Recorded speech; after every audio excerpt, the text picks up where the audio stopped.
aí, Garotão! e aí, meu cara? Tudo bom? Pronto. Ô, rapaz, primeiro, muito obrigado por me chamar a participar da sua live, viu? Eu fico muito honrado com esse tipo de convite, assim. Gosto mesmo do negócio. Minha mulher acabou de passar e fez umas Eu fotos, vi. né? Mas ela participa muito. Ela e meus dois cães participam demais das minhas lives. Então, assim, é coisa interativa. Mas eu te agradeço muito o convite mesmo, nesse dia especial do John Coltrane, com esse disco especial do Coltrane com o do Ellington, né? Você Então, já sabia, muito né? Assim obrigado. que você ligou, que você ouviu, você já sabia tudo. Rapaz, eu ouvi esse... Eu falei, bicho, é aquele disco lá.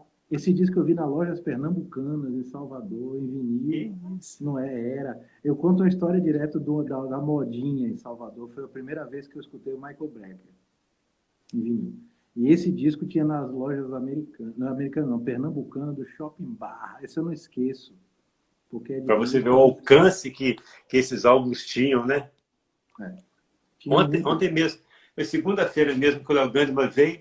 Eu falei, Léo, eu conheci você porque eu fui num show e o cantor estava demorando a chegar. Eu falei assim, eu vou fazer um lanche ali no supermercado Bahamas, que é uma rede de supermercados, né? Aí eu entrei, tem a seção de livros e CDs. Aí eu adoro olhar, né? Sempre tem alguma coisa. Quando eu tinha um disco de um menino, né, com um sax assim do lado, chamava Sax Drive. Era o disco do Léo Gandhi. Aí eu comprei aquele disco, eu falei, deixa eu escutar, deve ser, né? Bom, foi ali, eu era adolescente, foi ali que eu conheci o Léo Gandhi. Como que é o alcance, né, desses discos, nesses lugares que a gente acha que não, a gente encontra. Que louco isso, né? Cara. E é assim que a gente descobre as melhores coisas, que hoje em dia, na verdade, você descobre através do meio virtual. Você vai no YouTube, Spotify, uma plataforma qualquer dessas aí, e você consegue a informação. Antigamente não tinha, né? Você tinha que ir numa loja de disco, aí eles deixavam você ouvir os discos, né? Então, assim, o cara punha um fone, assim. Eu normalmente era de fone mesmo, para não incomodar os outros, eu preferia na modalidade fone, que era para evitar colocar o troço em som aberto, eu podia curtir mais um pouquinho e tal. E aí era a grande beleza de você adquirir música, né? Você pagar pelo disco, era poder ouvi-lo antes, assim, não, vou levar ele mesmo. Aí você É, pegava e levava o eu disco. moro, eu moro em Santos Dumont, né, que é do lado de Juiz de Fora. Você deve ter passado aqui porque você estudou na UFMG, né? Já passei várias vezes, até toquei com o J Quest aí de Santos Dumont. Olha só! Faz tempo, é. Então foi em 2000 e pouco. É, por aí. Eu saí do J em 2005, era pouca coisa antes disso aí. Olha só, então você já teve aqui. E em Juiz de Fora tem o Museu do Disco, que é um sebo enorme só de discos, e lá tem essa coisa, você pode pegar um disco, um vinil, ir lá, colocar o fone, escutar, e aí quando tem muito apreciador, tem até fila, né? Você fica com o disco ali do Jerry Mulligan esperando para você Ouvir, ouvir. né? É, é. Rodrigo, muito Diga. obrigado, viu, pela sua generosidade, e eu sei que aí agora é meia-noite. Não, é 11 horas. 11 horas. São as E, 23 aí. e desculpa esse horário, mas é porque Né? esse horário que a gente está acostumado a fazer as lives aqui. E você aceitou, eu fiquei muito feliz. A gente já entrevistou, ontem foi o 37º, você é o 38º saxofonista. E Fantástico. aí, e já passaram vários aqui, o Idris, o Mauro Senise, o Nivaldo Ornelas, o Provita, o Ademir Júnior, praticamente uma catada dos grandes saxofonistas do Brasil. E você não poderia ficar de fora. Ah, velho, eu fico muito feliz aí você ter me colocado misturado com essa turma aí, Total. que eu admiro muito, né? E que a gente, por ser do mesmo país e tudo, quando vai para fora é que lembra de algumas coisas que para nós eram tão naturais quando se mora no próprio país, mas depois que você sai dele, você começa a ter certas lembranças e porque você vive num lugar diferente. Tem toda essa. É bem legal, cara. Eu fico feliz de você ter me colocado aí nesse meio e eu te agradeço também a oportunidade, ó. Claro. É como o Herman Hesse, né, que é um escritor, ele diz, quando você sai da ilha, realmente você descobre uma nova ilha. E é a mesma ilha que você morava, né? É. Olha, eu vejo o Ivan Tobias aqui dando um boa noite para mim. Boa noite, Ivan Tobias. Como vai você acompanhando, sempre prestigiando aí, né? Ô Rodrigo, eu entrevistei o Cacau de Queiroz. Você chegou a conhecer o Cacau? E o Não conheci Cacau também pessoalmente, foi, mas é, ele foi um achado, assim, porque eu falei, gente, como é que eu queria entrevistar ele e como é que eu ia conseguir o contato dele? Há muito tempo que ele não mora no Brasil e consegui. E ele foi super generoso e a gente fez essa ponte e a gente conseguiu falar com ele. E a mesma situação sua, né? Hoje em dia você não mora mais no Brasil e ele já há mais de 20 anos ou 30 anos que também não mora no Brasil. Você é mais recente, parece que você foi o ano passado. eu fui, cara. Na verdade, eu tive uma primeira vinda para poder acertar a minha vinda definitiva, que foi no finalzinho de 2019, mas voltei para passar o Natal no Brasil ainda. E quando foi 21 de janeiro de 2020, eu vim para cá.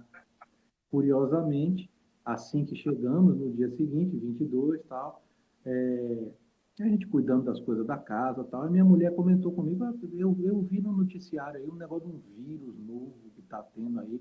Ainda não está muito assim, não, mas estão comentando aí um negócio na China e tal. Cara, foi tipo no dia que eu cheguei, assim. E Estourou? aí começou a história. Porque quando eu embarquei no Brasil, até embarcar no Brasil, ainda não se falava. Mas, tipo, um dia, dois depois, cheguei, minha mulher viu e falou, olha, tem um negócio. Eu não dei muita importância, não. Nem eu, nem ela, na verdade, começando a vida num país novo, eu estava dando importância às coisas do dia a dia, precisava resolver as coisas, né? E, rapaz, o que veio depois disso, você está vendo aí, né? É isso. Estourou, né? E essa região aí ficou bravo também, né? Ficou. Portugal segurou bem, mas muito próximos de nós, assim, a Espanha teve Espanha. muito problema e voltou a ter problema agora, nesse momento também. Então, a gente está com um vizinho aqui grande, considerando o nosso tamanho, Uhum. com muito problema, né? Olha só. Mas a gente vai chegar nesse assunto aí. Mas vamos lá. A gente está numa semana, que é a semana dos Sete Pilares, que a gente fala sobre a organização dos estudos. E quando eu entrevisto saxofonistas que é da geração passada, a relação que eles tinham com o estudo é totalmente diferente dessa geração de hoje em dia, que é a nossa geração, que eu considero minha, né? E hoje a gente tem uma facilidade do estalar dos dedos, você tem tudo na mão, tudo na mão. E a geração passada, como é o Valdornelas, né, essa galera, o estalar de dedos dele era quando um músico de fora vinha tocar e eles iam no show e a metodologia deles era ir no show desse artista e assim que acabasse o show, eles iam lá para trás conversar com o artista. Esse era o método, né? Que aí no diálogo, uma dica ou outra, ou uma folhinha que dava para eles, eles comiam aquilo assim, ficavam meses se alimentando daquela informação. E eu percebo, o Rodrigo, e você é um cara muito pesquisador, e a gente vai falar um pouquinho da sua carreira, mas só para a gente ter essa introdução da organização dos estudos, eu percebo que essa geração ela absorveu muitas informações por conta disso, porque não ficava oscilando de assuntos. Eles pegavam um assunto que eram escassos, né, e ficavam ali ruminando aquilo e fazendo os seus próprios estudos a partir daquela informação pequena. Eu acho que na memória deles, ou eu acho que o estudo rendia mais.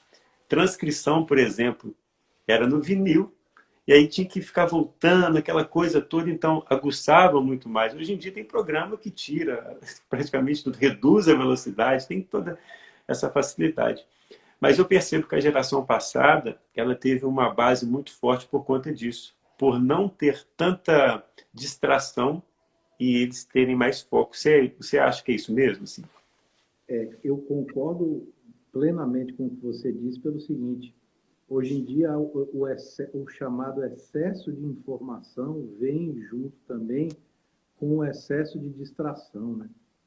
Então, o sujeito, por vezes, poderá ter na sua biblioteca virtual um sem número de livros, os quais ele nunca abriu para ver a primeira página. Talvez não saiba nem como é que é dentro.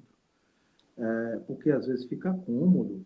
você armazenar em nuvem ou no HD, seja o que for, e fica com a falsa sensação de que aquilo armazenado é praticamente sinônimo de conhecimento armazenado na sua cabeça, no seu ouvido, quando na verdade não é. Você precisaria tê-los estudado, né, e tal. Então, muita gente tem dificuldade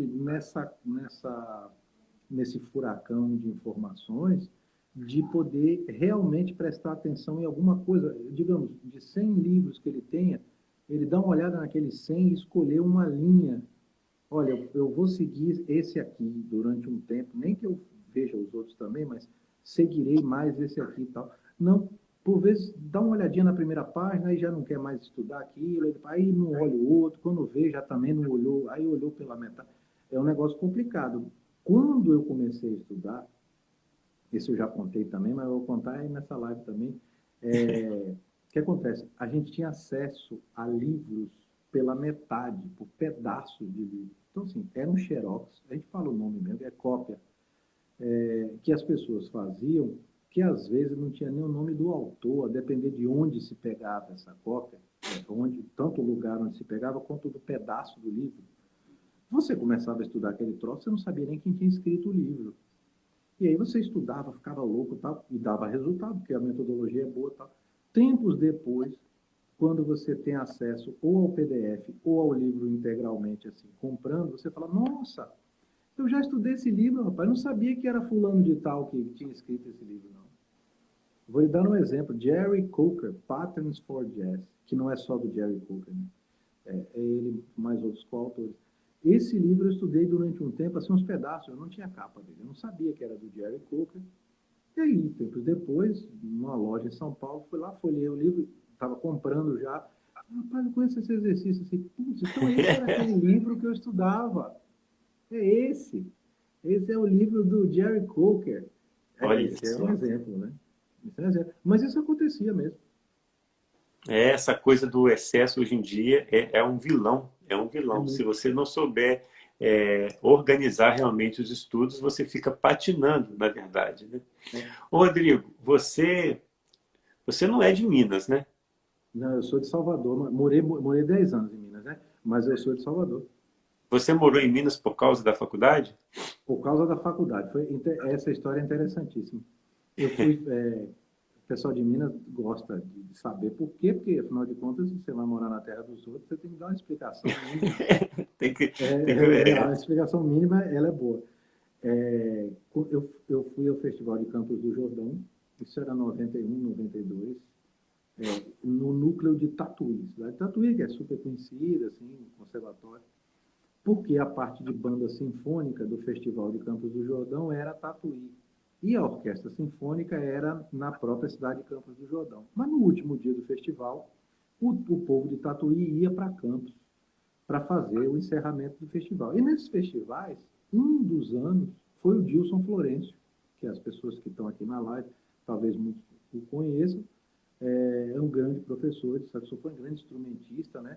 Especializado em saxofone erudito e tal. E eu estava num desses anos nos quais o Dilson foi professor do Festival de Campos do Jordão, lá em Tatuí. E aí, por conta disso, eu conheci o Dilson. Eu já estava, se não me engano, nessa época, eu estava naquela idade que você está terminando o colegial, assim, já pronto para entrar na faculdade, né? Era aquela transição do ensino tradicional para o curso superior.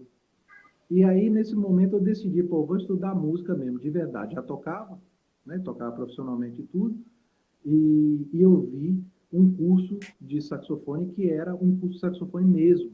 Porque até então, a maioria das universidades, as públicas, as federais tal, e no caso São Paulo, mais forte as estaduais, tinham cursos de saxofone que por vezes não eram bem de saxofone. Era professor de clarinete que dava esse curso, ou flauta e tal, e você no final da história tinha o diploma. A UFMG, que no caso, né, a Universidade Federal de Minas Gerais, não. A Universidade Federal de Minas Gerais tinha, de fato, um curso de saxofone com um saxofonista que é muito bom, que era o Dilson Florencio. Então eu falei, eu vou juntar a fome com a vontade de comer, né? Já vou mudar de estado para fazer um curso na universidade que tem um curso efetivo do meu instrumento.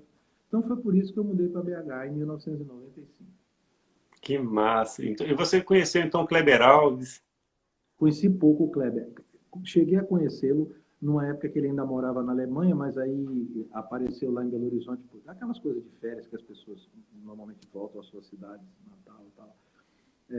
Aí eu conheci o Kleber e tempos depois, eu acho que eu reencontrei, eu já morando em São Paulo, na oficina do Bob, Uau. do finado Bob. É. Então você tem uma linha popular muito forte, jazzística, que a gente já sabe também, e o Dilson também, ele não tem essas amarras do erudito, porque ele é totalmente aberto, mas ele vem de uma escola erudita, então você tem essa base também, né? Tenho e gosto muito, viu? De vez em quando eu volto, não volto a tocar. Tocar mesmo, pô, quem sabe um dia, mas eu volto ao assunto. Então, por exemplo, nessas minhas lives semanais, eu às vezes tiro para falar sobre esse repertório. Na verdade, eu gosto de falar por dois motivos. Porque eu gosto do assunto e porque eu noto que tem gente que não conhece.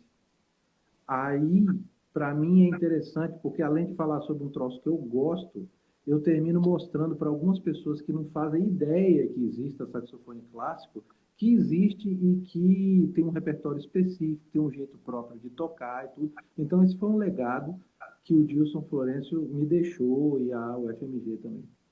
Pô, o Dilson é demais, né? Hum, E ele foi um divisor de águas da educação no Brasil, assim. Quando ele chegou, ele, poxa, realmente foi um divisor de águas. Ele ainda vai estar aqui ainda, se Deus quiser. Ele é fantástico. Fantástico. É. Aí então você ficou 3 anos aqui e depois que formou, Não, fiquei mais, fiquei 10. O que ficou aconteceu, 10 anos? o que aconteceu aí, rapaz, foi o seguinte, o negócio é muito louco. Eu tinha acabado de chegar, aí primeiro ano de faculdade, segundo, não, acho que foi o primeiro, não, segundo, eu acho. Comecei a tocar muito na noite, né? Belo Horizonte tinha uma noite boa, cara. Não sei como é hoje em dia, mas era uma noite Hoje está assim que tá fervendo era, hoje. me lembrou muito São Paulo, quando eu cheguei em São Paulo, porque São Paulo tem uma coisa de ter muito evento corporativo, show de segunda-feira, terça-feira, essas coisas, coisa de São Paulo, que é mesmo, assim, tipo, não dá para comparar com nenhum outro lugar do Brasil. Aí o cara que mora em São Paulo sempre vai dizer que tá fraco, aí você vai para Nova York, o cara de Nova York diz que lá é fraco também.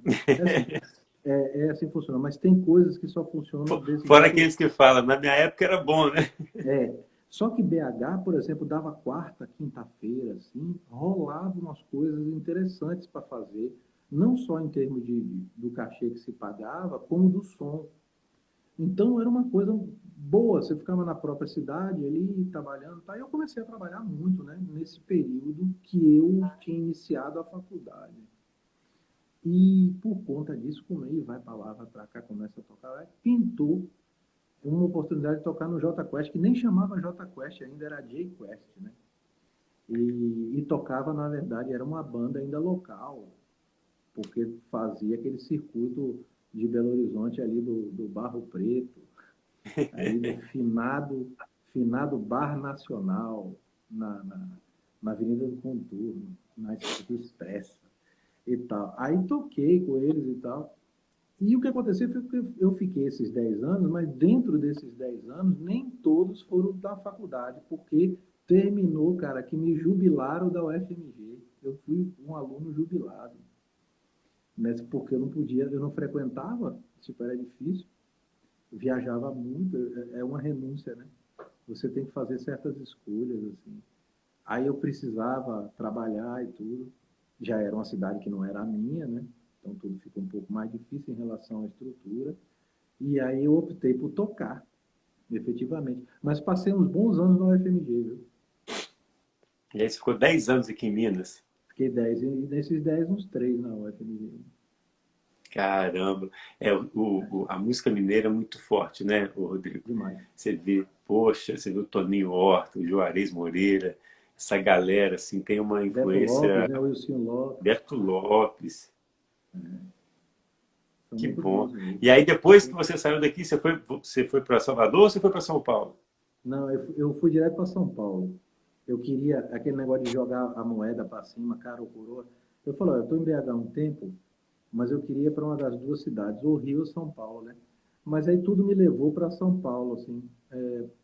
Não sei, eu ia muito com o Jota por conta de televisão, gravar programa de televisão, ia muito a São Paulo. Apesar do Rio de Janeiro ser a sede da Globo, e você fazer alguns programas da Rede Globo no Rio de Janeiro, mas a Globo também tem ainda, né? Alguns programas feitos em São Paulo e as outras emissoras todas são em São Paulo. Então eu ia muito a São Paulo. Terminei me afeiçoei muito à cidade. E sempre que me hospedava lá em alguns hotéis, era no bairro de Pinheiros, e eu falava, se eu vier morar aqui, eu vou morar em Pinheiros, que para mim é o lugar mais legal de São Paulo. Pô, até hoje eu acho, cara. Eu moro no Porto, mas eu falo, e São Paulo? Eu falo, não, tem que morar em Pinheiros. Pinheiros é que é legal. E, tal. E São Paulo é um mundo, né? Então o bairro de Pinheiros ele é grande e tal. E eu fiquei com essa boa imagem, porque viajava, ia muito, fazia muito programa de TV, tocava muito, e me afeiçoei à cidade e ao bairro. Terminei indo para a cidade, morando nesse determinado bairro. E amei, né? Fiquei até agora há pouco, até final de 2019. E São Paulo realmente é a máquina do Brasil ali, né? Tudo É bom passa por demais. ali. Poxa. Mas eu adoro Belo Horizonte também. Belo Horizonte tem um. Olha, você pega Salvador, Belo Horizonte e São Paulo, são três cidades onde eu morei e que são completamente diferentes entre si, né? Mas exigem de você uma percepção assim para poder entender como cada uma delas funciona, né? Elas funcionam de formas diferentes, apesar de ser o mesmo país. Mas aqui é assim também, viu? Quem mora no Porto fala, olha, Lisboa é outro papo, tá? Os caras de Lisboa, o Porto é outro esquema. Então, tem sempre você vai ter sempre essa dinâmica diferente. Se fosse para você eleger assim, agora é uma curiosidade minha, uma Claro. particularidade de Salvador, de BH e de São Paulo, qual que você elegeria? Assim, uma particularidade, alguma coisa assim que você fala, olha, isso aqui só tem em Salvador, isso aqui só tem em BH, isso aqui só tem em São Paulo. Cara, eu acho que Salvador tem uma espontaneidade em tudo. Essa espontaneidade é tão grande porque reflete até na questão dos horários, né? Esse dia eu recebi um vídeo falando que a questão da hora em Salvador, marcar horário, é uma coisa de física quântica, que o tempo e o espaço na Bahia são calculados de formas diferentes. De fato é. Então é assim. Minas é aquela coisa muito introspectiva, no geral. Existem, obviamente, você não vai generalizar, mas na maioria das vezes a coisa é mais introspectiva, assim, né? E São Paulo é tudo muito rápido e tudo termina sendo muito profissional, mas ao mesmo tempo que é muito profissional, eu noto que é muito amoroso também, apesar dessa pseudo-dureza da cidade. Mas eu não vejo São Paulo como um lugar duro de forma alguma. Se eu hoje voltasse ao Brasil, certamente seria para São Paulo, isso não tenho dúvida. E aí em Não, Portugal você está em Lisboa, não, estou no Porto. está no Porto. Eu estou Qual no que é a Porto. particularidade do Porto? A particularidade do Porto, tem várias, mas uma delas é o pessoal aqui é muito aguerrido nas coisas. Os bichos são. Eles costumam dizer que a turma de Lisboa é mais tranquila, né? Tá todo mundo numa boa, lá perto do Tejo e tal, que aqui no norte o pau quebra, né? Então eles são muito apaixonados pelas coisas, né? A região norte de Portugal, ela de fato é mais fria, então você tem dias um pouco mais chuvosos e frios do que em Lisboa mesmo. O Porto tem um clima diferente, né? Tem um microclima típico da cidade também, que você vai aqui para próximo, já não o Porto se mantém numa geladeirinha, assim, tipo, é sempre tem uma brumazinha, um Harry Potter rolando no fundo e tal, coisa que em Lisboa não é. Em Lisboa é tudo muito claro, muito azulão, assim, mais quente. Então aqui a gente tem uma coisa meio medieval, a cara da cidade, ela é meio medievalzinha. Eu gosto muito, particularmente Poxa, gosto que muito. máximo, hein? E quando você morou em São Paulo, Rodrigo, você foi um cara muito braço direito ali da revista Sacos e Metais, né? Eu tentava, cara, porque eu sei que os caras realmente era uma luta para pôr aquele troço no editado, hein? Difícil. Aí Você a foi o quê? tentativa é Você todo foi um mundo. revisor ali daqueles materiais? Como é que foi? Não, não necessariamente. Eu, na verdade, entrei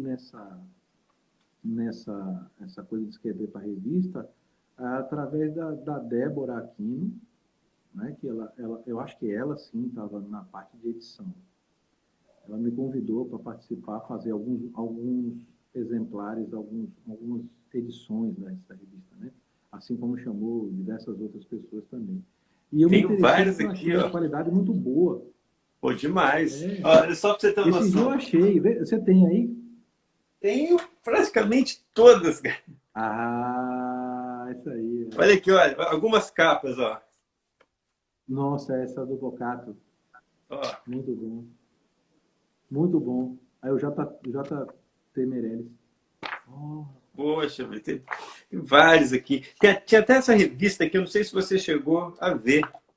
Essa não é Sexy Metais, não, essa é Jazz Mais. Você lembra dela? lembro. Lembro, assim, lembro do layout dela, assim. Acho que ela veio depois aqui. Tem várias dessas da Jazz Mais. Olha essa Uhum. aqui, ó. Poxa, Ah, o Raul. Raul de Souza. tem, Esse tem é muito. praticamente em tudo aqui, ó. Em tudo. Enfim, mas eu fiquei muito feliz, porque dentro dessas revistas tem muita fala sua. E eu, antes, né, eu sempre lia, mas a gente não ligava muito as coisas com... Era uma época também que a internet era mais... Quando a revista era muito ativa, a internet não era o que é hoje, né? Não tinha essa coisa de smartphone, de lives, não tinha nada disso, né? E aí, quando o Ellison, é um amigo meu, falou assim, poxa, cara, você conhece o Rodrigo Bento? Eu falei, cara, Rodrigo Bento, Rodrigo Bento. Aí ele me mostrou o seu som, me falou, cara, o saxofonista dele falou de São Paulo, tá quebrando tudo lá. Aí eu fui pesquisar, falei, caramba, olha ele aí. Rapaz, eu agradeço aí essa deferência sua e do seu amigo. E também quando falar que é de São Paulo, fico orgulhoso, rapaz, de ter representado essa cidade, assim, que é mesmo, né? Um lugar importante, assim como Belo Olha Horizonte ele foi aí, para ó, mim tá aí, ó. também. Ali, ó, Ellison Roger. Ah, acho que eu curto muito o som dele. Muito obrigado, viu? Muito E é um obrigado, grande Ellison. saxofonista, viu?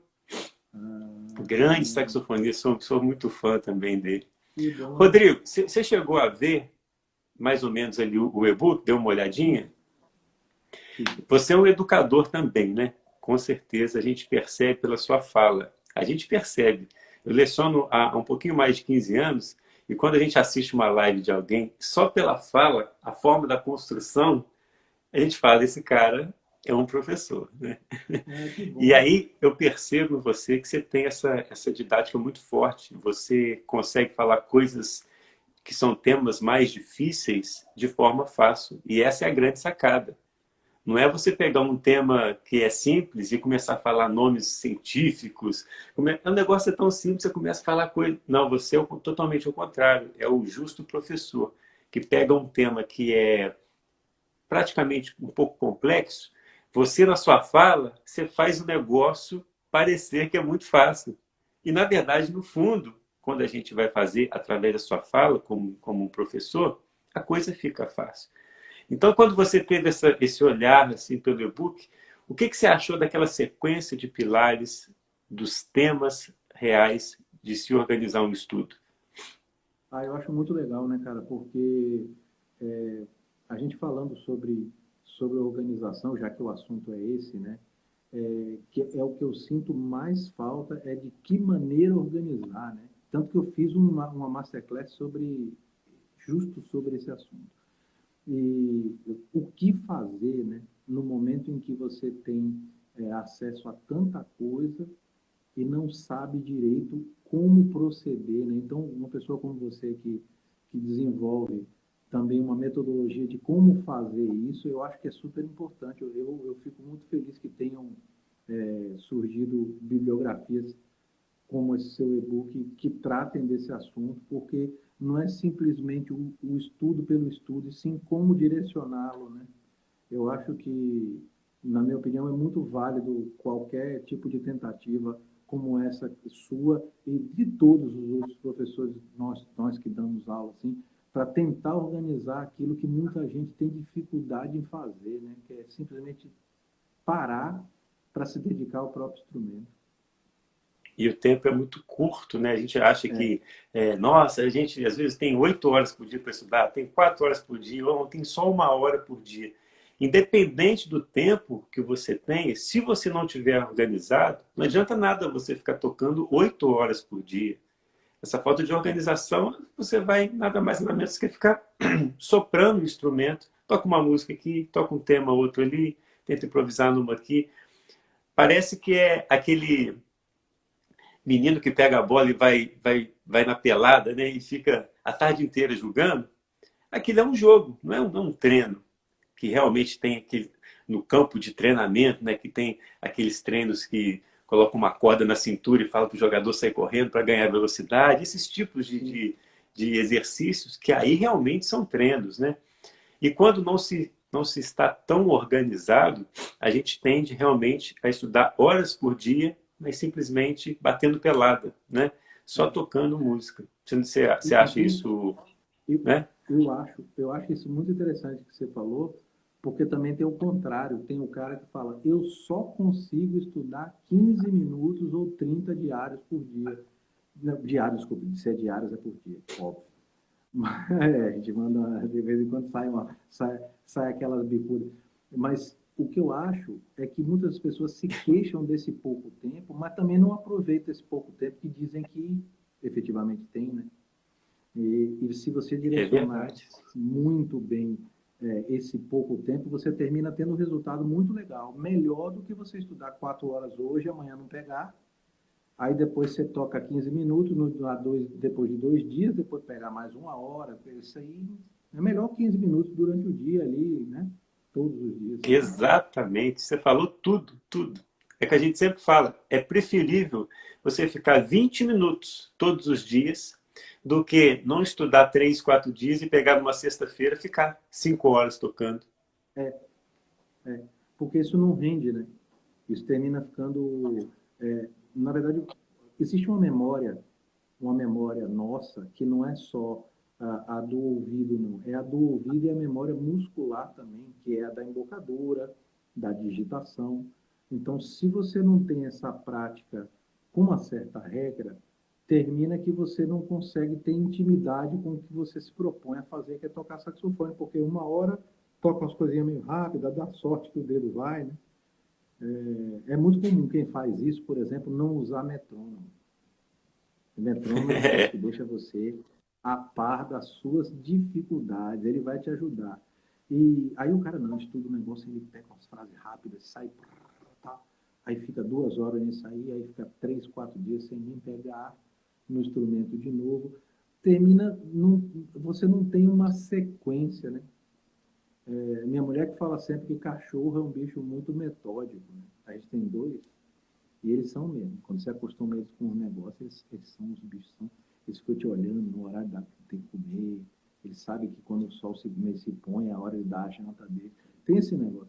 E a gente se começa a delinear algumas rotinas assim, termina que nós ficamos um pouco mais preparados mesmo para poder conseguir render no nosso instrumento, né? Então eu acho que vale muito mais um pouco tempo mais constante do que uma tentativa de execução durante muito tempo, mas que logo depois você abandona e não faz aquele sequência. Uau, é isso. Eu falo com as pessoas, né? Porque essa live fica gravada, depois essa live vai para o YouTube. É como se fosse uma aula, realmente é um workshop que a gente tem com os convidados.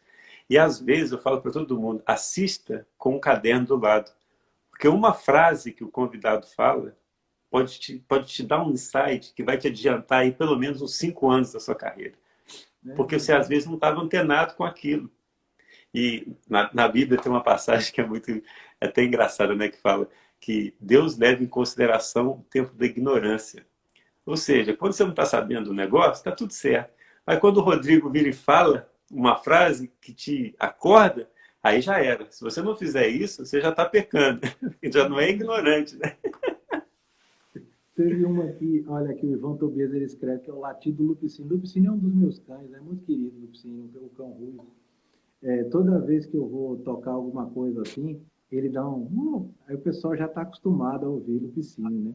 E nos momentos que eu pego o saxofone para dar uma estudada, eu também passo pela mesma situação. Ele vem no condicionamento dele, né? Para dar o latidinho dele, que é justamente na mesma hora, com a mesma função.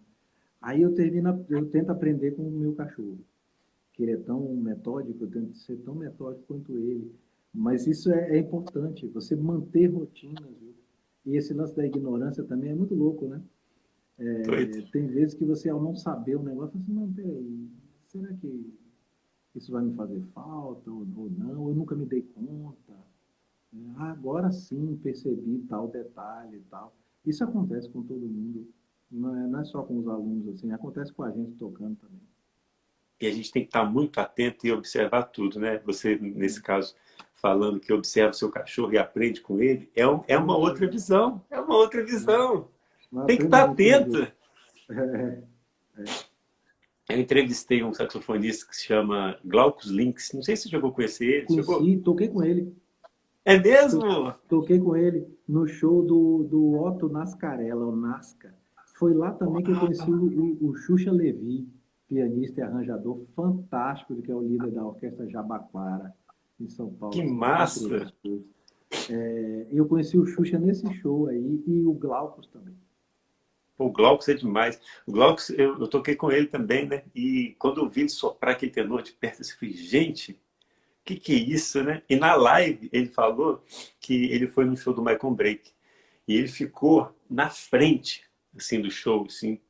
Quando ele entrou, ele ficou assim, pertinho dele, tocando, que ele passou o dedo na palheta, assim, que na hora que ele soprou a primeira nota, que o pescoço dele cresceu, assim, que a cabeça dele parecia que explodir, que veio aquele som, ele olhou aquilo e falou, gente, que é isso? Ele observou aquela pressão que o Michael Break tocava. Ele falou que chegou em casa, que ele foi soprar o tenor dele, ele queria aquela pressão, ele falou que o som dele mudou.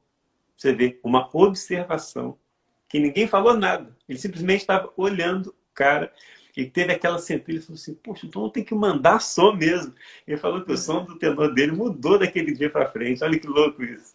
Isso sobre o Michael Brecker foi o responsável por eu ter mudado de tocar sax alto para sax tenor, né? Por conta de ter É ouvido a mesmo? primeira vez. Mas nesse caso foi de forma virtual mesmo, num disco. Como eu falei no início da live aí, na modinha em Salvador, fui ouvir, e falei, rapaz, esse som aí e tal. Agora tem uma curiosidade, o Michael Brecker realmente, esse negócio do pescoço aqui, numa determinada época, ele teve uns problemas, né?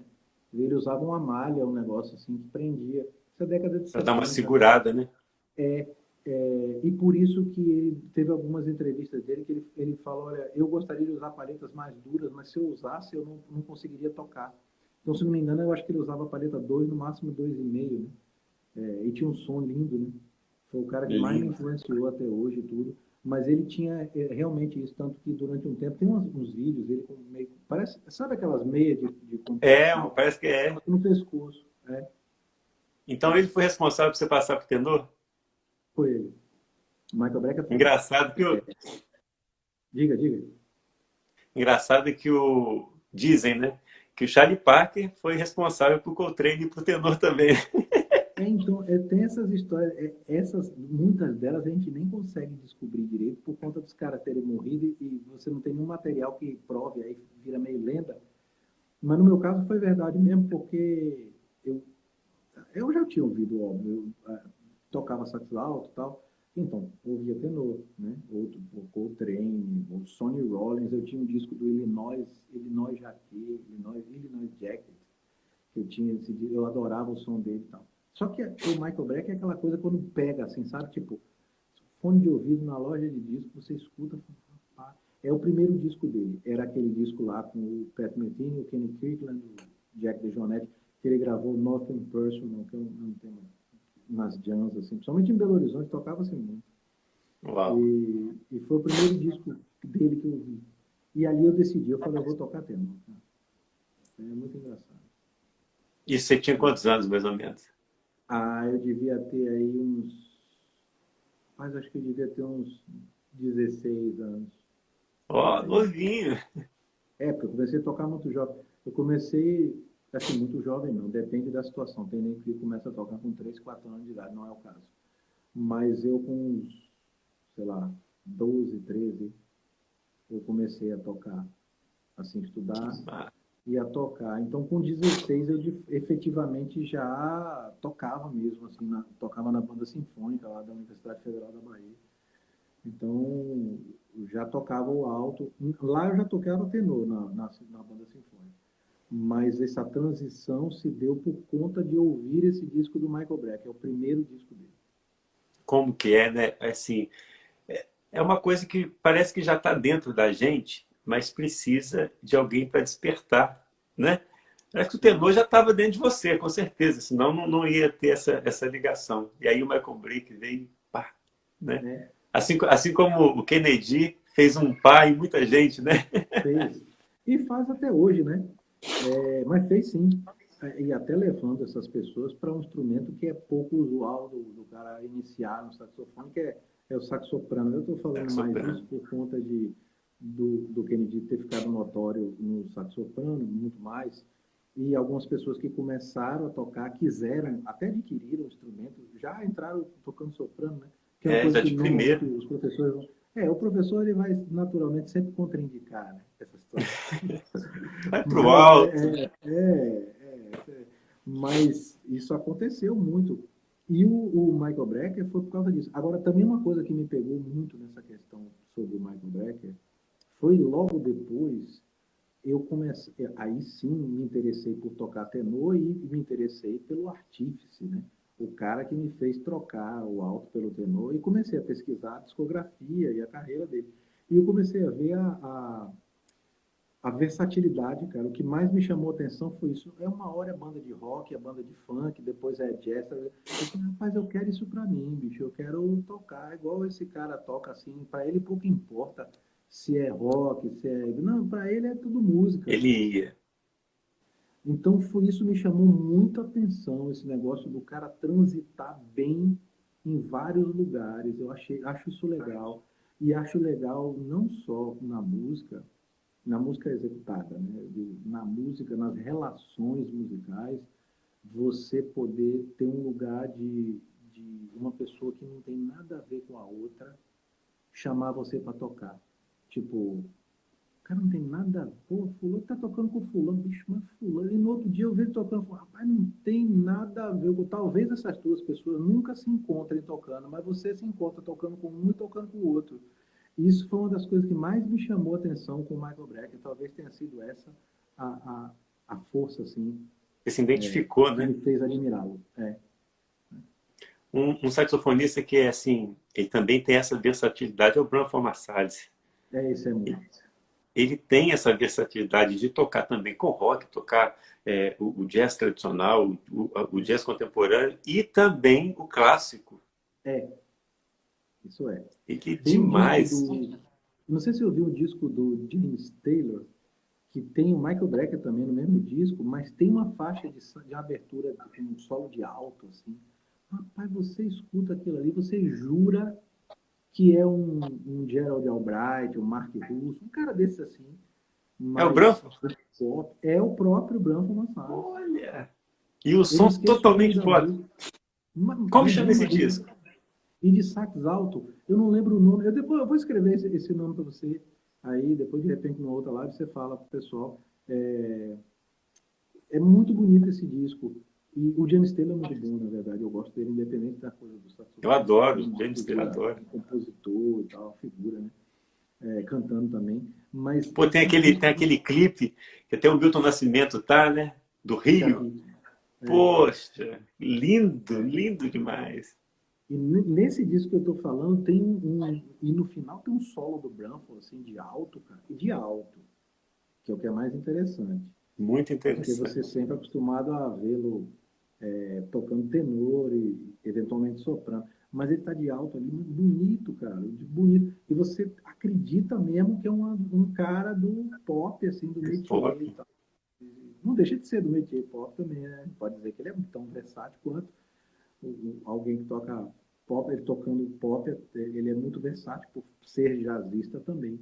Mas era o Branco Marsalis, e a primeira vez que eu ouvi, eu olhei de novo na ficha técnica, falei, é que era disco mesmo, era CD. Aham. Por isso que tem ficha técnica. Mas que no vinil CD tinha, você depois acabou. Agora não tem Aí mais. não tem mais. Aí eu olhei e falei assim, não, é ele que está tocando aqui. E é um cara realmente que eu acho também nessa praia. Ele com o Sting é fantástico, né? Nossa! Gosto Ô, muito. Rodrigo, olha, vamos entrar rapidinho aqui nos 7 pilares e eu vou falar o pilar e você faz só uma observação com relação a isso, porque eu acho que você é um educador e as pessoas gostariam muito, muito de saber de você assim, sobre este pilar, o que você tem a dizer, Uhum. alguma instrução, né? No seu olhar e na sua experiência desse pilar, eu acho que vai somar muito para o trabalho, né? Então, nós temos 7. E o primeiro, com toda a certeza do planeta Terra, tem que ser sonoridade. Porque se não houver som, no nosso caso, produção de som no instrumento não tem nada, nem um pilar seguinte. Então, o primeiro realmente é sonoridade. É, esse aí, É esse, danado, né? Isso aí vale 5 lives. então esse aí pega pelo seguinte, é uma necessidade, né? Você precisa, inclusive, é através da sonoridade que você desenvolve o timbre, que é a assinatura, que é a personalidade, né? O timbre, eu fico brincando que é a cor do som. É quando você fala que é fulano que está tocando, não é um saxofone. Tipo, ah, não, isso é som de sax. Ok. Não, mas isso é o som do sax de fulano de tal. Tudo isso começa com a sonoridade. Então, é o primeiro pilar. Se fosse colocar assim, da forma que você colocou, seria o número um mesmo. Porque, Uau. e sobre o desenvolvimento disso, agora eu vou falar uma coisa que eu aprendi com o Wilson Florencio. Eu sempre gostei de estudar som, de ouvir e tal, mas o Dilson dizia, eu lembro que ele falava isso, falou, olha, umas notas longas sempre é importante, né, fazer, mas não precisa passar muito tempo nisso não, uns 5 minutinhos fazendo isso aí, bem feito, direito, já resolve. Aí eu fiquei assim, falei, pô, interessante, vamos experimentar. Eu comecei a experimentar, fazer pouco tempo, bem, mas com um pouco mais de atenção que eu fazia. Aí eu reparei que era justamente a falta de atenção que me fazia querer ficar estudando sonoridade durante muito tempo. Ao passo que se eu estudasse menos tempo fazendo, prestando atenção no que eu estava fazendo, dava mais resultado. Então, de fato, aquilo que o Dilson falou para mim funcionou muito bem. Né? Fazer pouco, mas fazer. Não é assim, porque é pouco, pouco no sentido de 5 minutos, exemplificando, mas de não deixar de fazer. Então foi aí que eu comecei a dar valor para a sonoridade mesmo, mas estudando um pouco menos, gastando, investindo e gastando menos tempo nisso. Mas eu acho que é a coisa mais importante que tem. Uau. Você consegue, claro, né, exemplificar um estudo de nota longa sem prestar atenção e um prestando realmente atenção? O que que é esse prestar atenção? Eu, com Vamos certeza, na lá. hora que acabar a live, um monte de gente vai perguntar isso. Eu vou dar um exemplo básico, daqueles tentar ser bem técnico e bem dentro do planeta Terra, porque tem coisa que pode ser mais subjetivo, mas nesse caso vou usar a objetividade. É, sabe aquela não intenção de vibrar da coluna de ar, que eu costumo dizer que vibrato só é vibrato quando você quer que haja uma vibração, né? Quando ele vibra sem que você queira, não é vibrato nada, é porque a coluna de ar está de qualquer jeito mesmo. Então, quando você faz um exercício de nota longa no crescendo, e principalmente quando volta, eu estudo sempre assim, como se fosse um exemplo, assim, duas semibreves. Uma eu utilizo para Você crescer, faz a outra aquele cada vez movimento, mais. né? Exatamente isso. Na hora que vai voltando, se você sente que a coluna balança muito, é que tem alguma coisa esquisita. Se você não prestar atenção, você vai ficar deixando isso acontecer durante mais tempo. Se por acaso você estiver prestando bastante atenção nisso, você vai tentar controlar de forma a diminuir essa vibração, entendeu? Então, isso para mim é uma coisa importante, principalmente no retroceder, na hora que você está chegando ao piano pianíssimo para a nota sumir com qualidade. Eu acho que isso é prestar atenção no exercício de nota longa. E 5 minutos fazendo isso parece que é praticamente uma hora, né? Porque é É, uma concentração muito ali, é um foco. é muito tempo. Pode acreditar que é muito tempo. Não é nem assim fazendo uma alusão a dizer, nossa, 5 minutos é pouco. Não, é bastante tempo. Se você prestar atenção nisso que você está fazendo, tipo assim, é só isso que eu estou fazendo aqui, né? eu preciso devolver essa nota para o nada, assim, bonito. E então tentar fazê-la vibrar menos, né? Isso é uma coisa, isso é real mesmo. Acontece. É fazer o avião pousar sem turbulência, né? Exatamente. Pô, Tentar demais. encostar na pista de uma maneira alisar, né? Até Ah, o toque. Mas isso dá trabalho, viu? poxa. Principalmente quando Dá a muito. palheta tá ali, ó, É, estalando. isso dá um trabalhão danado. Muitas vezes é o que a gente. Ah, curioso. Um aluno no sábado, aqui no Porto, aluno presencial, até falou: você não vai aquecer? Não, vou dar uma aquecidinha. Eu no super agudo, desci no si bemol. Ele, nossa, mas isso é aquecimento? Eu falei, não, isso é uma brincadeira. Isso é porque de tanto eu fazer esse tipo de exercício, permite que eu chegue aqui e consiga fazer isso agora. Mas não é o ideal, não é assim que a gente. Aí ele fala, então por isso que você fica me pedindo para fazer nota longa, exatamente. Inclusive, vamos aproveitar agora, vamos fazer umas duas ou três. Ainda bem que você falou, vamos fazer agora. Mas eu fiz brincando esse negócio. Eu peguei, falou, rapaz, que aquecimento é esse? Eu falei, não, mas isso não é aquecimento, não. É porque de tanto ter feito esse tipo de exercício de verdade de aquecimento, eu consigo numa situação emergencial que nem era emergencial. Fala com ele. Mas Não, dá não para é fazer. aquecimento, é reconhecimento. É, é. Mas eu não gosto de fazer isso, não. Eu fiz de brincadeira mesmo para ver se ele me perguntava alguma coisa. Aí ele estava montando o saco, ele me perguntou. Passou Aí no eu falei, não, teste. não, não, não, não faça isso não. Ó, segundo pilar, e a gente considera esse segundo pilar porque sem ele você não segue nos outros pilares. Depois que você tira um som, o que é preciso ter? Você tem que ter uma técnica mínima.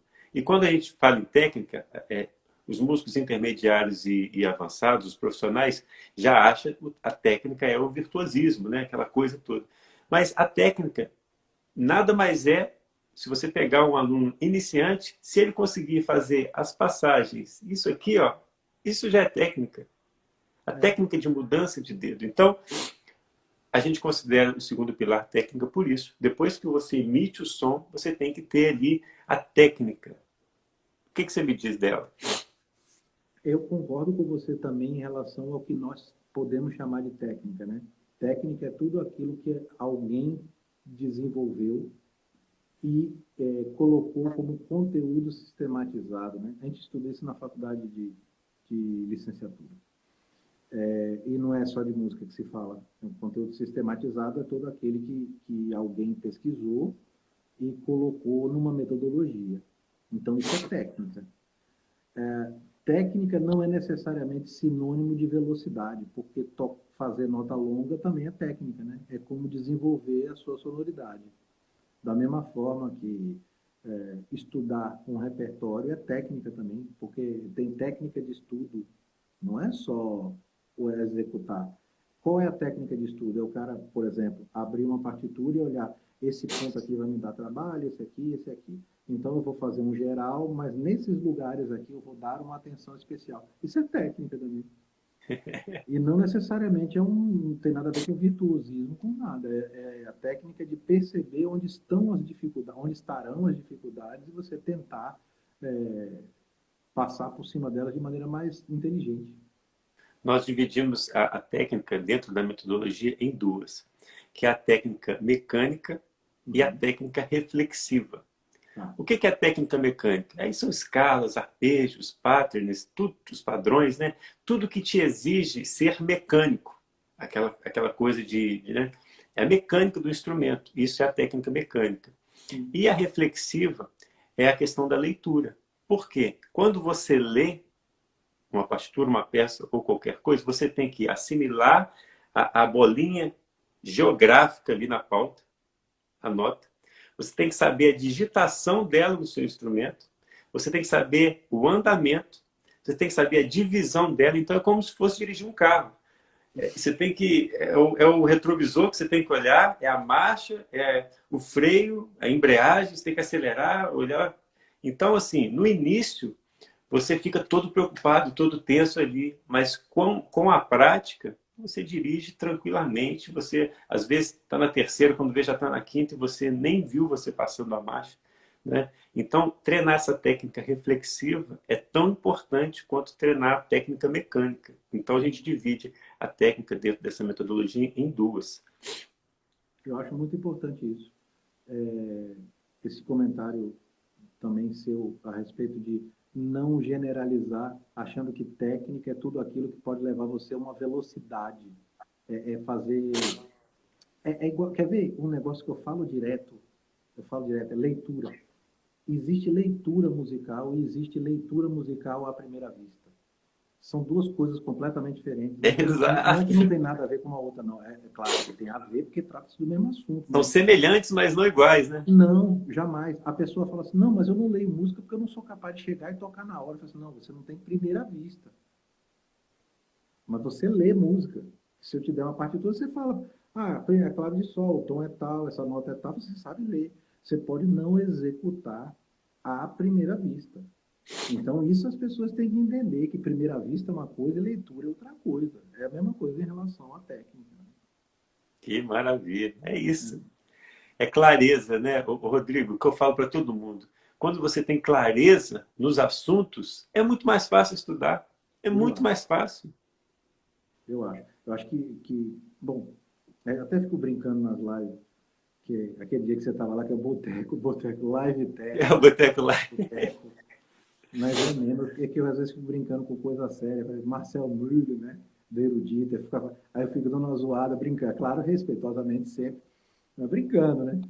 E o pessoal percebe isso, porque quando você pega um exercício difícil, assim, e fala, pô, vou me esborrachar é ali que eu já sei, ali eu vou tomar logo uma pedrada. Então, se você já sabe isso, é até melhor, porque você vai estudar direto no lugar onde você tem certeza que vão acontecer problemas, né? E outros problemas poderão acontecer em outros lugares também, e você vai aprendendo, né? Então, levar a coisa na leveza e tentar ser o mais claro possível é sempre a melhor ferramenta. Né? Ó, demais, demais. Agora, Rapaz, quando eu falei para você que era live de boteco, pode acreditar, porque normalmente é assim, o cara vai ficando, vai. ele vai ficando. Aí quando você vê, pá, não, chega fulano de tal e não sei o que, a gente nem prestou atenção, né? Porque aqui no telemóvel, eu sabe que eu sou do Jatuga, já total telemóvel, eu não tenho horário. Quando eu faço a live, eu normalmente coloco o iPad aqui. Isso aí eu ponho o iPad assim, Ah, pra, sim. Para você porque às ficar vezes antenado. eu posso precisar de algum material, alguma coisa, só que ele me dá o relógio, eu tô olhando ali. Tá de olho. Aí eu vejo, que aí tá Ó, falando, e tal, mas a gente foi batendo papo e nem viu, né? Mas é bom assim mesmo. poxa, não tem script. Todos esses papos eu considero que são lives que é como se eu encontrasse o artista e esse encontro fosse registrado. E é isso. Às vezes, quando eu convido algum, eu anuncio algum convidado, as pessoas falam assim, nossa, pede para ele falar que escala ele usou naquele arranjo e tal. Falei, eu falo, mas não é, o intuito não é esse. É um papo para levantar conceitos e reflexões, que eu acho que eu acho que é muito importante isso. Eu acho que é, se não mais importante do que falar simplesmente a escala que vai ter que estudar, porque isso você pode aprender na internet, o Google te fala isso, né? Isso é verdade. Agora, conceitos e referências de pessoas experientes, isso aí é só diretamente com a pessoa, entende? Mas eu também acho. Eu acho que a gente, mesmo quando está dando uma aula específica para alguém, né, uma aula direta a um aluno, tem muita coisa por trás ali, as dificuldades que a pessoa tem, né, as próprias dificuldades que você, como instrumentista, teve e tem, e que vai repassar para o seu aluno, falando, olha, não é só você que tem dificuldade de fazer tal coisa também, porque quando eu estudei tal coisa assim, era super difícil, ainda para mim, né, tem essas coisas. Então, é muito melhor do que você tentar pegar fórmula. Fórmula, eu gosto do conteúdo sistematizado, gosto muito. Mas eu gosto disso para poder interpretar. Porque se alguém investiu o tempo dele em sistematizar um conteúdo, eu dou valor a isso aí. Mas as realidades individuais, elas por vezes são diferentes. Então, Meu você pode Deus. pegar aquele compêndio e adaptar uma situação que possa lhe acontecer no momento. codificar para a sua realidade, né? Essa é a sacada. Eu acho que sim. Rodrigo, como que está seu tempo aí? A gente pode... Eu acho que... Rapaz, estou conversando aqui. Eu estou naquela, né? Nos afazeres domésticos, igual um louco, né? Porque o tempo vai passando e fica igual um doido aqui, cara, com os cachorros, levar os cachorros pro hotelzinho que eles vão ficar amanhã, que a gente vai viajar, né, cara? Então, Vocês vão assim, viajar amanhã? Vocês vão para a não, Itália? sexta-feira, só que amanhã já tem que ter um trâmite dos bichos, né? Sabe que os bichos Uau! não se absurdo. Então, assim, todo mundo que acompanha minha live sabe que eu adoro esses vagabundos. E você vai tocar onde na Itália? Vou tocar em Florença, cara. É numa festa. Caramba! É É um trabalho, é o seu grupo? Não, é um evento privado, que eu devo tocar com DJ e tal, fazer aqueles esquemas de live sax que de vez Que em quando eu gosto massa! de fazer. Eu gosto de fazer porque eu me divirto com essas coisas, porque eu gosto mesmo. Aquilo que nós falamos sobre o Michael Brecker, eu posso falar sobre esse tipo de trabalho. Esses dias eu fui tocar com um pessoal jazzista, assim, daqui de Portugal, que mora em Londres e tal. A gente fez um som, tocando uns blues, uns negócios legais. Depois fizemos algumas coisas de groove mesmo, assim, tocando The Meters e outras coisas. Mas aí pinta um trabalho muito pop, assim, muito popular. Eu também gosto, cara. Mas muito popular mesmo. Ou então você vai tocar num lugar assim. Experiência que eu nunca tive na minha vida. Aqui eu toquei na rua. Uau! Cara, tocar Sim! na rua é um dos negócios mais loucos. Porque no Brasil, o brasileiro, às vezes, até o próprio músico brasileiro, não enxerga muito bem, não vê com muitos bons olhos um músico tocando na rua, não. Mas na Europa é diferente. Culturalmente aceita-se, não só aceita-se, como se incentiva, como tem grandes Valorizado, né? músicos tocando na rua, é legal. Aí, a história foi uma coisa que eu gostei de fazer, eu conheci aqui, ele estava até na live aí, Carlos Blue Note, é o Carlos Cepinha. Carlos Cepinha é o nome dele, ele agora está assinando Carlos Blue Note. Na primeira live ele estava aí. Foi um cara que quando eu tive aqui no Porto a primeira vez, eu vi ele tocando na rua de Santa Catarina, que é super conhecida aqui, e eu falei para minha mulher, esse cara toca bem, viu, bicho? Ó, o cara toca bem, um negócio meio George Benson, assim, pô, gostei desse cara. Aí passei na frente, tava escrito lá, Carlos Cepinha, Instagram, @Carlos Cepinha, pá. Eu falei, peraí que eu vou seguir. Aí puxei uma mensagem, bicho, tô chegando aqui e tal, tô querendo tocar. Não, vem aí, dá uma canja e tal. Aí eu toquei com ele umas 2, 3 vezes na rua, assim, cara, é uma sensação muito libertadora e muito diferente daquilo que nós estamos acostumados a fazer no Brasil. O Brasil não tem essa cultura, não. Não De tem. você tocar, não tem. É muito comum o músico que toca na rua no Brasil, às vezes, ser um músico amador, que Tá eventualmente começando vai ali na... agora. E o músico profissional, ele meio que tem uma reserva. Eu já notei que é assim. Tem uma reserva, assim. E é um Não, público em movimento, né? mas é muito diferente. Ó, criança. Quando pintou criança, que parou para ver, tem uma dinâmica interessante. Porque a galera joga as moedas, né? Põe... Uhum. Aqui eu aprendi a andar de novo com um negocinho de moeda, que a moeda vale, né? €1 tá R$ 6 ele pouco. Então, assim, né? Aí, Não é qualquer coisa, né? não. Aí, quando você tá ali, você vê que uma criança parou. Normalmente, os pais da criança dão uma grana na mão dessa criança para que a criança vá lá e contribua. Incentive. Isso é formação de plateia, rapaz. Com toda certeza. Que a gente fica estudando na faculdade, na licenciatura. Precisamos nos esforçar para formar novas plateias e novos bons Formação de ouvintes, público. né? Eu ouvi o cara da rua, cara. Eu acho bom. Tá aí uma experiência. A divisão de base já está sendo formada ali, né? Tá uma experiência que eu não vou esquecer jamais. Foi um negócio que eu achei muito interessante, assim. Poxa. E tem toda uma situação que é até triste para a gente falar, quando fala do Brasil, mas de você estar na rua e saber que não, tipo, você não vai ser vítima, ninguém vai roubar seu instrumento ali, entendeu? Qual o medo que você tem? Pô, cara, às vezes está no case, você está indo para um ensaio, você tem medo de se assaltar na rua, roubarem seu instrumento. Você está com o instrumento aberto, tocando no meio da rua. E, cara, não Super acontece tranquilo. nada. Isso é muito louco. Aí, Eles falam que é até engraçado isso, que no Japão, se você deixar um notebook no chão assim e ir no outro dia, já vai estar com todos os programas instalados, ainda com pendrive, com música lá. com tutorial, né? O cara ainda Ninguém botou lá enrola, no isso te tutorial. ajuda aí. É, não, mas é engraçado isso, cara. Isso é uma coisa que eu percebia. E eu até perguntava pro Cepinha, falei, mano, você não tá com medo aqui não? Porque, sei lá. Ele falou, não. Sabe o máximo que pode acontecer? Isso é engraçado falar. Algum lojista que não gosta de você por conta de não gostar de música ou achar que você faz barulho, denunciar você à polícia por algum motivo qualquer, sei lá, e a polícia chega lá, mas os caras chegam com educação que é impressionante, eles Tudo não têm tranquilo. truculência. E aí, a depender da argumentação que o músico de rua tem com o policial simplesmente vira para ele e fala assim, não sou eu que vou atrapalhar seu trabalho aí, né? Olha, boa tarde para você, continue tocando aí, tá tudo certo. É Uau. assim, simples.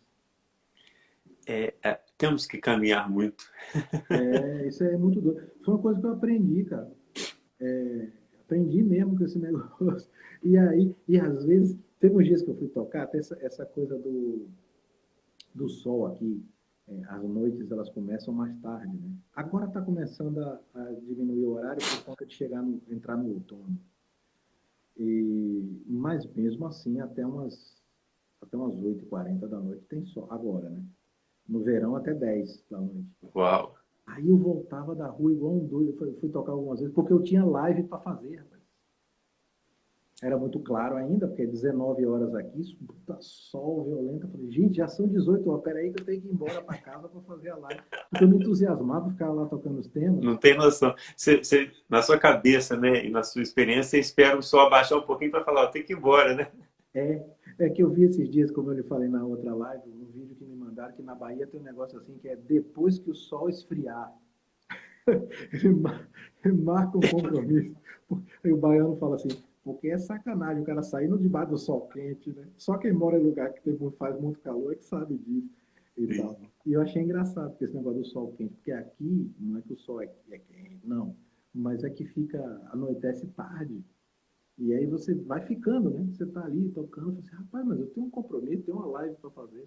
Tá aí, um negócio engraçado, Pô, né? demais. Isso daqui. Você com essa ida para Portugal, você está estabelecendo um novo ritmo de vida para você e uma porta aberta para novas influências, né? Que você está recebendo influência de tudo quanto é lado. E quando eu falo influência, não é só influência na música, não. Influência arquitetônica, que isso reflete na sua música. Influência da comida, do cotidiano, do estilo de vida, da sua tensão diária, porque aqui você vive uma tensão diferente, que é uma tensão daí, que pode É, ser, em algumas situações, mais tensa ou menos tensa, dependendo exatamente. da Exatamente. situação. Então, assim, você é muito coragem, viu? Você sair de um país e ir para um outro, levar a família por mais que esteja tudo estruturado, é um outro mundo. Dentro de um É, mundo, claro, mas é um outro universo. Então, é uma porta imensa de influência que você está recebendo aí. rapaz, e você não tem noção de porque foi num período justamente complexo para o mundo, e aí em cada pessoa isso reflete-se de maneira diferente, né? Então, assim, quando você vai migrar, né, você está indo para um outro lugar e que você vai tentar as coisas, você tem um prognóstico que por vezes pode ser diferente, mas quando aparece uma situação como essa atual, de uma pandemia, onde você sofre mais ainda a dificuldade do que quem é nativo do lugar, porque já meio que o cara está sofrendo o problema, mas ele já conhece todos os buracos onde ele pode se enfiar, né? E você está chegando para desvendar como é que faz aquilo. Então, assim, no meio de todo esse turbilhão da mudança, veio também a pandemia. Né? É muito louco, né? É muito louco. Já é difícil você desvendar um lugar com ele agindo naturalmente, imagina no caos, né? Foi aí que surgiram as ideias da live. Eu não sei direito como foi para você também, mas para mim, assim, por conta de confinamento, de você ficar mais tempo em casa, até para evitar sair, óbvio, você começa a ver que essa função, não só do Instagram, porque tem YouTube, Facebook, também tem live, né? mas você nota que é uma função interessante para você se comunicar com o outro lado, né? Com as outras pessoas que também estão na mesma situação que você. E aí é que veio essa ideia das lives, essa coisa da periodicidade, que tem a ver com organização de estudo também, né? Claro. Eu vou te Você falar, vai você no não acredita. Eu leciono há um pouquinho mais de 15 anos e a gente sempre fica em sala de aula e eu dou aula em dois conservatórios, então saio de um e o outro é em outra cidade, pego estrada, vou pro... Então é uma rotina muito pesada. Quando surgiu a pandemia, eu falei assim, eu tenho que escrever ou um e-mail com esses 7 pilares, que é o que eu falo, né, em sala de aula, para me falar para esses novos alunos. E aí eu fiz esse e-book. Falei assim, eu vou fazer um e-book, eu disponibilizo para download, coloco no site, eles baixam. E eu lancei isso no início de abril. Foi numa sexta-feira. Eu coloquei no site, falei com eles, ó, vocês são novos alunos, eu não conheço vocês, mas pode baixar que o que a gente fala sobre organização dos estudos, vocês vão organizar em casa, pode baixar. Quando eu fui lá na segunda-feira para ver quantos downloads fizeram, se foi exatamente o número de novos alunos que eu tinha, foram mais de centenas de downloads. Aí eu falei, caramba, tem um negócio aqui. Acho que as pessoas elas querem saber como organiza os estudos. Aí eu falei, Rodrigo, eu tenho que fazer um curso para ajudar esse pessoal a organizar os estudos musicais. Foi aí que surgiu tudo isso, por causa da pandemia. Tudo que eu falo em sala de aula durante esses anos todos, eu consegui colocar no modo digital. E aí entra uma frase que eu adoro, que é toda crise é uma oportunidade. Então, enquanto às vezes as pessoas ficam reclamando de muitas coisas, você pega aquela crise, que no caso seu aí também foi uma crise enorme, e você, de vários fatores, né, está num lugar novo, numa situação mundial nova, você pegou aquilo e transformou nas suas lives, não é? E aí o negócio está bombando, que a gente vê como que está a evolução sua. E no mesmo caso foi aqui. Chegou a É, pandemia, a gente colocou tudo no modo digital e está sendo esse movimento muito bonito, com o apoio de vários saxofonistas. Você é um deles e o que a gente tem é só agradecer, né? rapaz, e a gente vai aprendendo um negócio que é muito engraçado. Até da nossa área de música, por exemplo, você sabe aquele software de gravação que você sempre teve no seu computador, mas você, Nunca não, eu só vou mexeu. usar. Isso aí, bicho, é legal, mas assim, eu estou acostumado a gravar em estúdio, deixa que o técnico de estúdio ele pilota lá.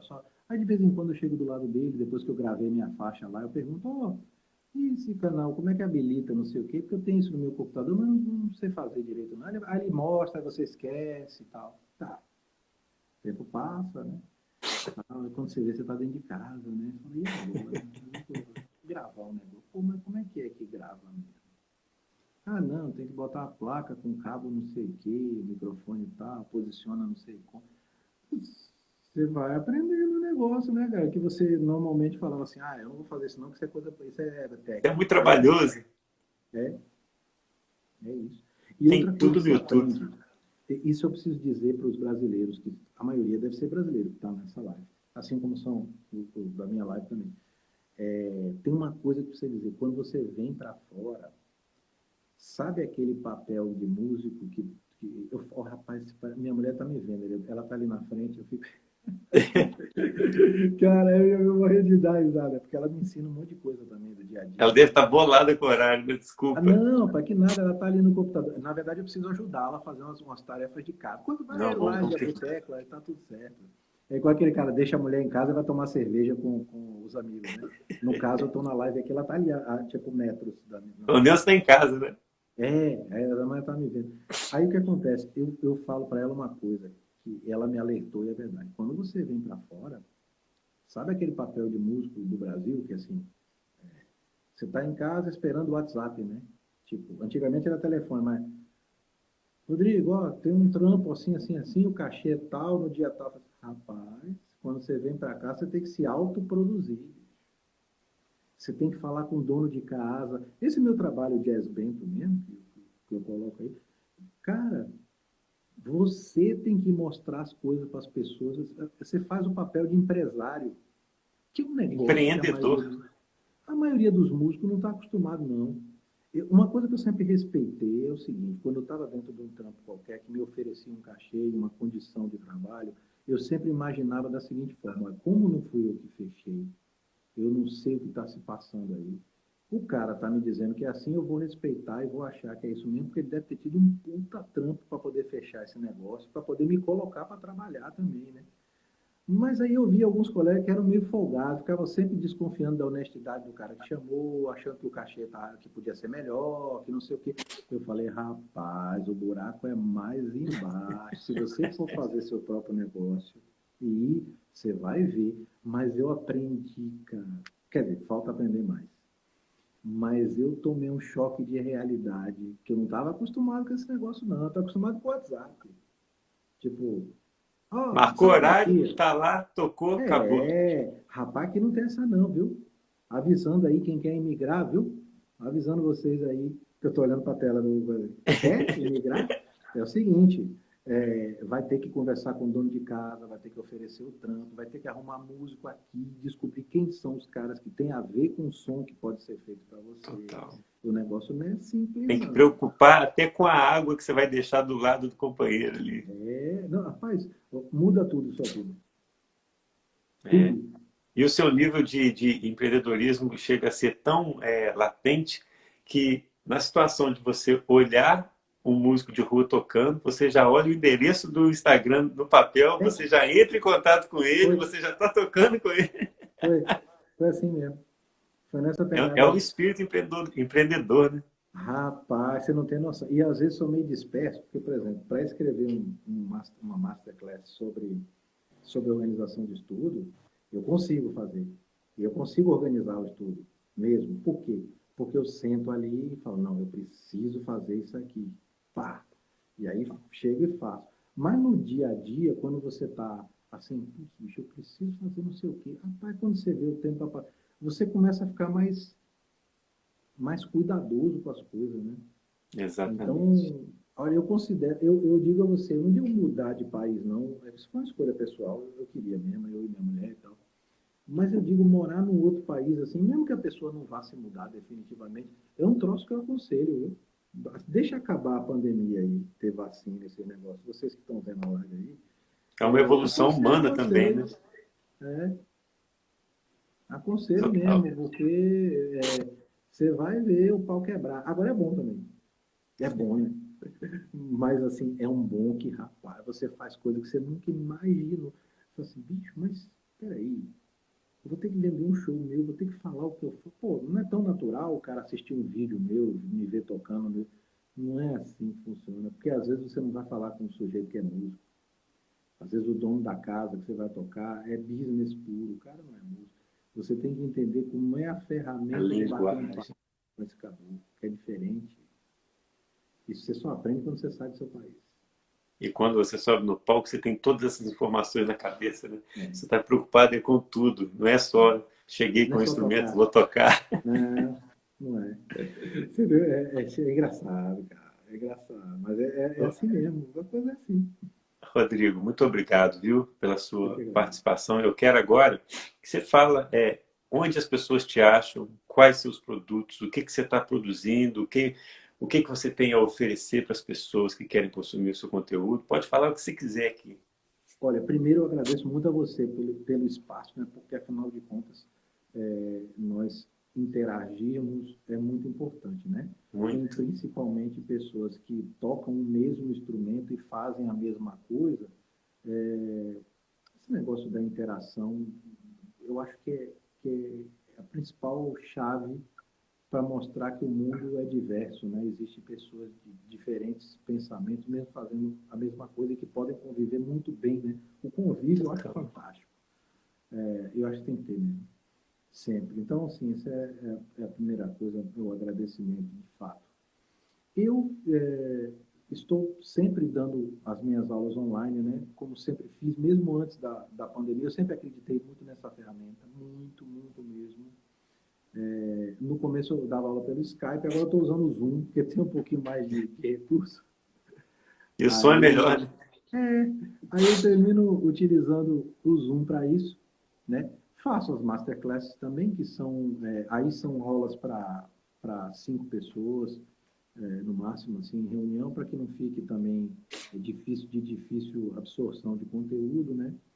Fora isso, tocando, tenho tocado muito por aqui, as coisas aqui na Europa já se fala na segunda onda do Covid, né? As pessoas não falam abertamente com esse nome, mas de fato é porque os casos vêm aumentando, é aquela esperada segunda onda, então existem algumas normas restritivas, mas que nada lembra a época do confinamento, né? Não tem nada a ver com o confinamento, mas, consequentemente, muitos dos donos de casa ficam receosos nas primeiras semanas de colocar som ao vivo lá, né? Você sabe, né? E aí dá problema. A gente está passando por uma fase já um pouco diferente da do Brasil, né? Nós já desconfinamos e agora estamos vendo o retorno de algumas coisas, né? E aí um certo medo em fazer as coisas. Esses Eu acho efeitos que isso vai se colaterais. normalizar. Vai normalizar. Então, por hora, tenho dado muita aula online, então as pessoas podem me achar aí através desse meu perfil que está aí, que é o R. Bento Sax, né? No Instagram, também R. Bento Sax na fanpage do Facebook, e enviar uma mensagem pelo direct, que eu consigo conversar com todas essas pessoas e efetivamente que desejarem fazer aula de saxofone. Né? Tem o seu Mais uma vez, YouTube agradecer. também, né? Tem o YouTube, é Rodrigo Bento. Mais uma vez, cara, agradecer você não só pelo espaço que me deu, mas pelo trabalho que realiza e por essa aglutinação aí, em torno do mundo do saxofone, aí, trazendo as pessoas para que possam dar seus depoimentos aqui, que eu acho que é muito importante. Maravilha, Rodrigo. Ó, muito obrigado, de coração.